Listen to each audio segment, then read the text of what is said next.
메르스 첫 확진자가 나온 지 한 달이 다 돼갑니다. 메르스 확산을 막기 위해 보이지 않는 곳에서 의료진들은 사투를 벌이고 시민들은 일상생활의 불편을 감수하며 메르스 예방에 힘을 쓰고 있습니다. 오늘도 전문가와 함께 메르스 관련 소식 짚어봅니다. 전 대한의사협회 신종플루 대책위원이었던 이동훈 내과 전문의 나오셨습니다. 어서 오십시오. 네, 안녕하십니까. 참 보건당국의 예측 또 시민들의 기대와는 달리 메르스가 좀처럼 진정될 기미를 보이지 않고 있는데요. 그런 만큼 시민들, 시청자들 궁금증도 더 커져가는 것 같습니다. 저희들이 지금 몇 가지 질문을 좀 준비를 했는데요. 좀 보시고 말씀 나눠가겠습니다. 첫 번째 질문입니다. 대구 공무원 목욕탕까지 낮은 시민의식. 참 오늘 아침 저희들 뉴스 소식을 좀 들으면서 보건당국, 의료진들뿐만 아니라 많은 국민들이 좀 허탈해했을 것 같아요. 이렇게까지 참 국민들이 참 걱정을 하고 있는데 목욕탕에 장례식에 결혼식장에 온갖 곳을 돌아다녔는데 어떻게 이런 일이 벌어질 수 있을까요? 그러니까 지금 격리 인원이 지금 5,000명, 6,000명 이렇게 되지 않습니까? 사실은 이 인원을 다 격리한다는 것 자체가 아마 불가능하다고 봐야죠. 그러니까 방역 당국도 이제 그런 면에 있어서는 솔직하게 국민들한테 관리하기가 힘들다 이렇게 말씀을 하시는 게 오히려 신뢰 회복을 쌓는 데 도움이 되죠. 그냥 어떻게 불가능한 일을 가능하다고 하면은 그건 안 되는 일이고요. 다행히 이제 경기도 같은 경우는 이제 보건소가 일반 진료 업무를 좀 중지하고 그 인력들을 이제 이런 격리나 격리자 관리에 지금 지원을 하고 있다고 합니다. 서울시 같은 경우도 그런 식으로 이제 접근을 해서 인력 지원이 많이 필요하겠죠. 5,000명, 6,000명이니까 한두 사람이 전학으로 해결될 일은 아니지 않습니까? 그리고 그 다음에 것이 이제 바로 국민의 협조가 필요합니다. 국민분들이 빠진 구멍들, 격리망의 그 구멍들을 좀 메꿔주셔야 되는데요. 이제 누구나 다 같은 속성이겠지만 이런 질병에 이제 노출되었다라고 생각했을 때 똑같은 마음을 가집니다. 나는 아니겠지. 부정에 먼저 가지게 되거든요. 그래서 이분도 아마 나는 아니겠지 이런 생각을 가지셨던 것 같고요.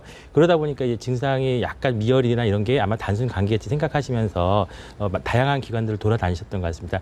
그러나 이제 너무 또 이렇게 우려하지 마셔야 될 것이 우리 그 메르스 바이러스가 지금까지 알려진 사실에 의하면은 고온이라든지 습도에 좀 약한 걸로 돼 있거든요. 그래서 아마 목욕탕 다들 놀라셨을 텐데 그렇게까지 걱정하실 필요는 없으실 것 같고요. 그다음에 환자분들의 바이러스 배출량이 증상하고 좀 비례합니다. 그래서 고열이 있거나 기침, 가래 이런 증상들이 있을 경우에는 상대적으로 지역사회 감염이 높지만 그렇지 않을 경우에는 좀 낮을 수가 있거든요. 물론 그렇다고 100% 없다라고 누가 감히 말씀을 드리겠습니다. 그런데 그것을 방지하는 것은 결국 우리 국민들이 스스로를 보호할 수 있는 방법 다 알고 계시지 않습니까? 손 씻기요. 그래서 여기저기 묻어있는 바이러스들을 열심히 손을 씻어가지고 제거하면서 자기도 보호하고 그다음에 우리 그 지역사회도 좀 더 안전하게 만들 수 있는 것 같습니다. 근데 우리 전 지적을 해주셨던 것처럼 사실 이제 격리자가 벌써 6,500명을 넘어섰는데 대구 지역에서는 사실 이 공무원 때문에 지금 18일 동안 사실 거의 무방비로 이렇게 온 곳을 다 돌아다닌 거 아닙니까? 그럴 경우에는 사실은 이분들은 어떻게 격리를 해야 됩니까? 지금 추적도 굉장히 어려운 것 같은데. 사실은 이제 병원 내 감염을 자꾸 강조하는 이유 중에 하나가요. 추적 관리가 가장 쉬운 곳이 병원입니다. 병원이 환자분 명부도 돼 있고요. 보호자분도 다 알 수가 있고 접촉자도 쉽게 접근이 가능합니다. 사실 병원을 제외한 지역에서는 추적자 관리가 상당히 어렵습니다. 그 다행스러운 건 메르스 바이러스가 계속 언급하지만 이제 하기도 감염이고 그래서 그 객단 배출이 쉽지가 않기 때문에 가래 배출이요. 그래서 전파력은 상당히 좀 약할 것이다라고 추정하는 것이고요. 그다음에 그 고열이라든지 이런 증상이 있을 때 대부분 병원에 오시기 때문에 일반 지역사회에서 이렇게 전파시키긴 쉽지 않을 것이다라고 기대하는 것이죠. 지금 굉장히 많은 분들이 이제 불안에 떨고 계실 텐데 어떻게 방법은 없습니다. 그냥 자기 자신의 몸을 잘 감시하셔서 14일 정도 동안 이제 열이라든지 이런 증상이 없으시면은 크게 문제가 없으시고요. 만약에 증상이 있으시면 한 번 정도 보건소라든지 이쪽에 가셔서 확인 검사를 해봐야 되는데 지금 문제가 보건소도 지금 굉장히 많은 분들이 오셔가지고 검사를 하기가 좀 쉽지가 않은 모양입니다. 그리고 기준이 있는데 기준이 메르스 바이러스 환자와 접촉했던 병력이 있을 경우만 검사가 가능하거든요. 좀 우리나라 그 공무원들 좀 융통성이 좀 없습니다. 그래서 의사 선생님들이 보기에는 좀 검사를 했으면 좋겠다라는 분도 좀 이제 안 된다 이렇게 하는 경우가 가끔 있어서 저희들도 애를 먹는데요. 그런 경우는 약간 융통성을 좀 발휘해 보시는 것도 도움이 될 것 같습니다. 아직까지는 이게 법적으로나 우리가 개인병원에서 검사할 수는 없는 상황이기 때문에 보건소 쪽을 이용하실 수밖에 없는 상황이고요. 다만 이제 저희가 드릴 수 있는 말씀은 너무 그렇게 큰 걱정을 하실 필요는 없을 것 같다.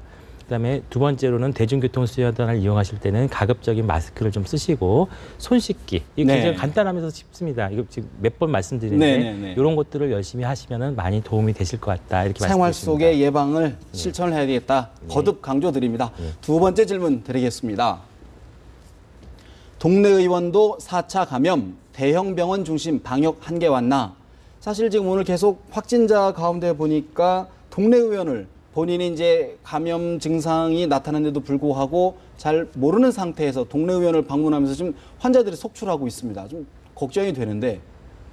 이게 저도 뭐 동네 의원을 하는 입장에서 사실은 굉장히 불안합니다. 네. 병원 곳곳에다가 안내 문구를 다 붙여놓고 평소에도 올 때마다 이제 말씀을 잘 드리고 있는데요. 이제 생각보다 우리 그 모든 국민들이 다 이렇게 TV를 보시고 정보를 습득하는 건 아닙니다. 그래서 그 중에는 모르시고 이제 병원에 오시는 분도 있는데요. 결국은 이제 가장 중요한 건 저희 의료진, 저도 그렇지만 환자의 병력 청취입니다. 사실은 이제 메르스 바이러스 진단 기준 다 아시지 않습니까? 제일 먼저 첫 번째가 뭡니까?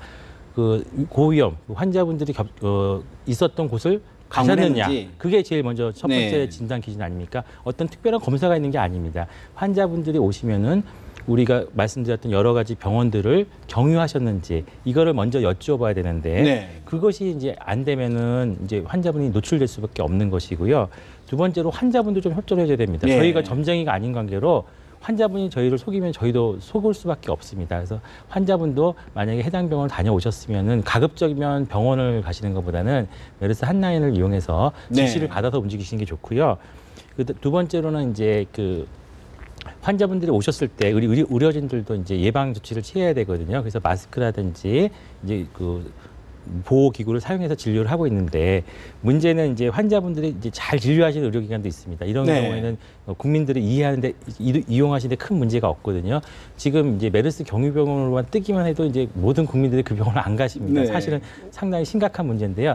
아마 여기 경유병원 중에 한 곳은 이제 잘 하셔가지고 별 문제가 없는데 아마 나중에 가보시면 아시겠지만 환자가 없을 가능성이 상당히 높을 것 같습니다. 이름이 거론이 되는 것조차만으로도 그것도 좀 사실은 우리 국민들이 조금 성숙된 시민 의식으로 좀 극복해 나가야 되지 않을까 생각합니다. 사실 첫 번째 일본 환자도 중동 방문 사실을 좀 미리 알렸더라 그러면 오늘같이 지금 같은 이런 사태를 좀 줄일 수도 있었는데 역시 지금 얘도 마찬가지로 본인이 어떤 증상이 나타난다 그러면 의료기관에 방문하기 전에 입마개를 꼭 마스크를 하고 방문하는 게 좋다. 그런 말씀이신 거죠? 실제로 그런 사례도 있습니다. 환자분 중에서 이번에 그 새로 확진된 환자분 중에 한 분은 당신께서 이렇게 증상이 나타나니까 마스크라든지 이런 장갑을 끼시고 의료기관에 오셔서 다행스럽게도 추가적인 접촉자가 상당히 적게 나타났다 이런 보도도 있거든요. 그러니까 이 병을 잡는 게 뭐 우리 방역 당국이라든지 저희 의료진이 병원을 잡는 건 한계가 있고요. 결국은 이제 남은 구멍들 국민들이 메꿔주시면 아마 잡을 수 있지 않을까 생각됩니다. 그렇군요. 다음 질문 한번 보겠습니다. 세 번째 질문인데요. 음압 병실 없는 안심병원 확진자 나오면 어떻게? 사실 이제 정부에서 160여 곳을 이제 안심병원으로 지정해서 운영을 했는데 사실 국민들은 그것도 불안합니다. 어떻게 봐야 됩니까? 사실은 이제 불안을 이제 끝도 없거든요. 불안의 공포가 퍼지면 저희들이 이제 이런 방역 이제 전염병을 관리할 때 가장 먼저 해야 될 것이 불안을 일단 잠재우고 질병만 치료하는 게 가장 중요한데 그러기 위해서는 이제 보건당국이 국민의 신뢰를 얻는 게 가장 중요합니다.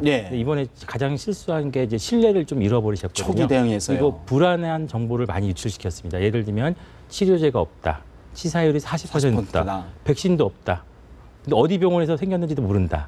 이러면 굉장히 불안한 거죠. 그러니까 공개해야 될 정보는 유통을 안 시키고 불안한 정보가 유통이 됐기 때문에 국민분들이 많이 불안하실 수밖에 없는 상황인데 그래서 어쩔 수 없이 이제 안심병원이라는 이제 고육책을 쓴 것 같습니다. 기대되는 효과로는 지금 현재 그 폐렴 환자들 중에서 어떤 분이 메르스 바이러스 감염증인지는 명확하게 구별할 수 없는 상황도 있을 수가 있습니다. 그런 분들이 추가적인 확산을 막기 위해서 1인실이라든지 격리병실을 사용하는 것은 상당히 도움이 되고요. 감염성 질환이 없는 일반 환자들을 진료할 때는 상당히 도움이 됩니다. 그런 측면에서는 사실은 이 제도 자체가 상당히 선진국적인 제도거든요. 사실 우리나라가 그동안 의료기관이라든지 그 정부라든지 국민들 모두 싸고 좋은 걸 많이 원하셨기 때문에 어떤 측면에서 이번에서도 많이 WHO도 지적을 했지만 다인실 문화 이런 문화들이 많았거든요. 근데 이런 것들을 좀 이제 전환시켜줘야 될 계기도 되지 않을까 생각이 됩니다. 그렇군요.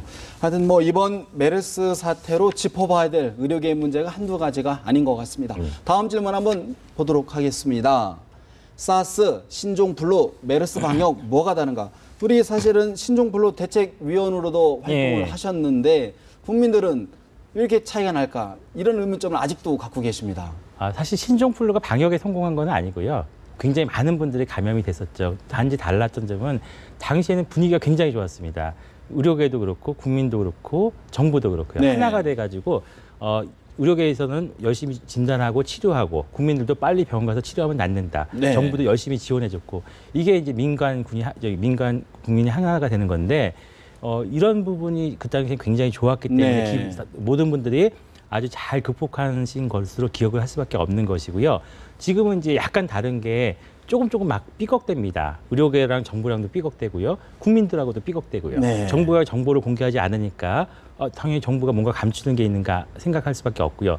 의료계 역시 정부가 정보를 공개하지 않았기 때문에 무방비 상태로 환자가 많이 유출되는 상태고요. 소통의 문제라는 건가요? 소통도 문제가 있지만 정부의 그 자세도 거의 이번에 보시면 이제 조건 반사식으로 어떤 일이 벌어지면은 처벌하겠다. 뭐 아니면 벌금을 물리겠다 이런 형태가 굉장히 네. 많거든요. 사실은 그거보다는 협조를 구합니다. 같이 도와주십시오. 이런 말들이 훨씬 국민의 지지라든지 지원을 얻기에 굉장히 좋은 발언이거든요. 그러니까 정부 관료분들이 아직까지도 대부분 다 그냥 처벌하겠다. 진료 거부로 벌금 매길 이런 말을 굉장히 네. 많이 하십니다. 그거보다는 진료할 수 있도록 협조해 주십시오. 이런 말들이 훨씬 더 지원을 얻기에는 좋은 말인 것 같습니다. 참 굉장히 의미 있는 말씀을 해주신 것 같은데 지금이라도 정부와 모든 관계 당국에서 좀 협조, 지원을 좀 당부해야만 이 사태가 좀 진정될 것이다. 그렇게 봐야 되겠군요. 예. 다음 질문 한번 또 볼까요? 매번 이번 주 고비, 진짜 확산, 진정 기로는 언제냐? 저희도 같은 겁니다. 같은 궁금증을 갖고 있는데 이거 뭐 전문가분들이 다 나오셔서 아마 일기예보 하시는 거랑 똑같은 기분이실 것 같습니다. 알 수가 없는 것이고 다만 다들 모든 국민들 다 같이 빨리 진정되기를 희망하는 것이고요. 개인적으로는 조심스럽게 말씀드리는 게 삼성서울병원에서 지난주에 마지막으로 이제 대규모 접촉자를 발생시켰던 분이 네. 생각보다는 이제 자기 방어는 어느 정도 하셨다라고 지금 보도가 되고 있고요. 자기 방어는 어떤 마스크라든지 이런 것들을 네네네. 하셨기 때문에 생각보다 그 다량의 바이러스가 노출되지 않았을 거다 이렇게 기대할 수가 있는 것이고요. 그다음에 그 삼성서울병원이라는 그 명칭이 그 당시에 약간 노출이 된 상태입니다. 그래서 삼성서울병원에 방문하셨던 많은 분들이 어느 정도 또 자기 방어를 하지 않았을까 이렇게 기대할 수가 있을 것 같습니다. 그런 측면에서 본다면은 국민들이 자기 방어를 많이 하셨기 때문에 이번 주에 그 대규모 발생이 좀 적지 않을까 이렇게 기대할 수가 있는 것이고요. 네. 그다음에 정부가 지금 관리하고 있는 병원들 거기서는 조금 추가 환자가 발생할 수 있는데 그 병원들은 정부가 아직까지 추적 관리를 할 수가 있는 네. 쉽게 말해서 그물에 들어있는 고기라고 보시면 되는데 이런 말 좀 적절하지 않은 것 같습니다. 죄송합니다. 하여튼 그 관리가 가능한 부분이다 생각을 하기 때문에 네. 그 사태가 진정이 되면은 어느 정도 이 사태가 진정되지 않을까 기대하고 있는 것 같습니다. 그러면은 이번 주에 환자 수의 추이가 이제 결정적인 고비 여부를 가늠할 것이다. 이렇게 봐야 되는 건가요? 환자 수 추이는 아마 이게 여러 병원에서 산발적으로 발생될 수 있기 때문에 네. 약간 등락은 이제 있을 수가 있겠지만 네. 정부가 예측하는 범위 내인지 아니면 우리가 예측할 수 없는 부분에서 네. 발생된다. 이러면 상당히 좀 곤란하겠죠. 관리 영역에서 예. 어떤 확진자가 나오는 건 괜찮은데 예. 관리 영역 밖에서 바뀌면은 뭐 확진자 나올 경우에는 이제 또 양상이 예. 좀 복잡해진다. 예, 그런 그렇죠. 말씀이군요. 다음 질문 한번 보겠습니다. 감염내과 전문의 부족. 제2의 메르스 예방 대책은 참 이거 뭐 사후 약방문식인지는 모르겠지만 우리 저 감염내과 전문의신 아닌가요? 예. 감염 쪽에 전문의들이 좀 너무 적다. 또 이번에도 공중보건의들이 굉장히 많이 투입됐다. 전문성이 좀 떨어진 것 아니냐 이런 얘기가 있는데 어떻게 됩니까? 지금 사실은 이제 감염내과 전문의 선생님들은 이거를 굉장히 강조하실 것 같은데요.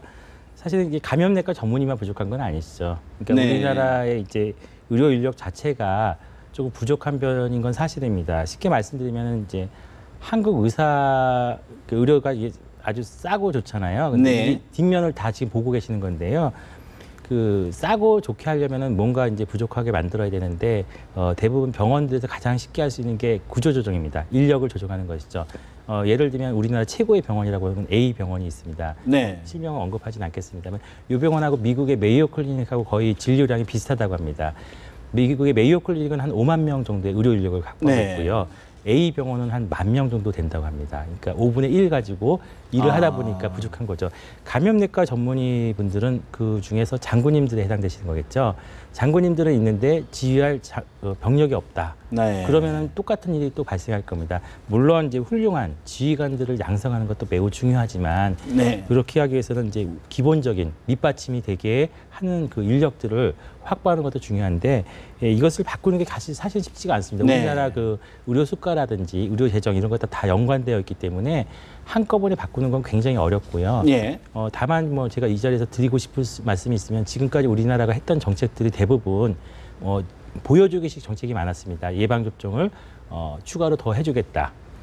간병료를 지원해주겠다. 이런 식으로 많이 해줬는데 이런 것만 정지만 시켜도 상당히 큰 효과가 있지 않을까 싶습니다. 구체적으로 뭐 어떤 얘기인가요? 지금까지 이제 많은 확장 정책을 펼쳤는데 그거를 멈추기만 하셔도 그 남은 재원 가지고 질적 향상에 지원할 수가 있거든요. 네. 지금 막대한 재원이 확보가 되었다 하더라도 또다시 양적으로 뭐 지원의 폭을 넓히면은 똑같이 어디선가 구멍이 날 수밖에 없는 근본적인 구조입니다. 개혁은 이루어지지 않는다. 예. 그러니까 의료계의 어떤 시장화 때문에 아무래도 쉽게 좀 더 얘기하면 돈이 안 되는 감염내과이기 때문에 의료진이 양성이 안 된다 이런 얘기입니까? 그래서 돈이 안 된다고 하기보다는요. 네. 근본적으로 유지가 할 수가 없는 거죠. 유지가 안 된다. 감염내과 전문의 선생님들을 뽑으신다 하더라도 이분들이 활동할 수 있는 공간이 많지가 않습니다. 공간을 만들어줘야 되는데 그 공간을 만들어주기 위해서는 어떤 그분들이 공적인 지원이 있어야 된다. 지원보다는 이제 자연스럽게 수익을 만들 수 있는 구조가 만들어져야죠. 인위적으로 이걸 계속 부양하기에는 굉장히 어려운 측면이 있습니다. 지금처럼 이제 반짝 관심이 있을 때는 게 가능하겠지만 아무 일 없을 때는 게 계속 유지되겠느냐 그런 차원이군요. 어쨌든 뭐 저희들이 계속 메르스 사태에 대해서 전문가의 의견을 듣고 있는데요. 좀 안심하고 또 차후에도 정부 차원의 어떤 대책들이 좀 체계적으로 종합적으로 좀 이루어졌으면 하는 마음을 가져봅니다. 지금까지 대담 출연될 것 같습니다. 지금까지 도움 말씀 고맙습니다. 네, 감사합니다.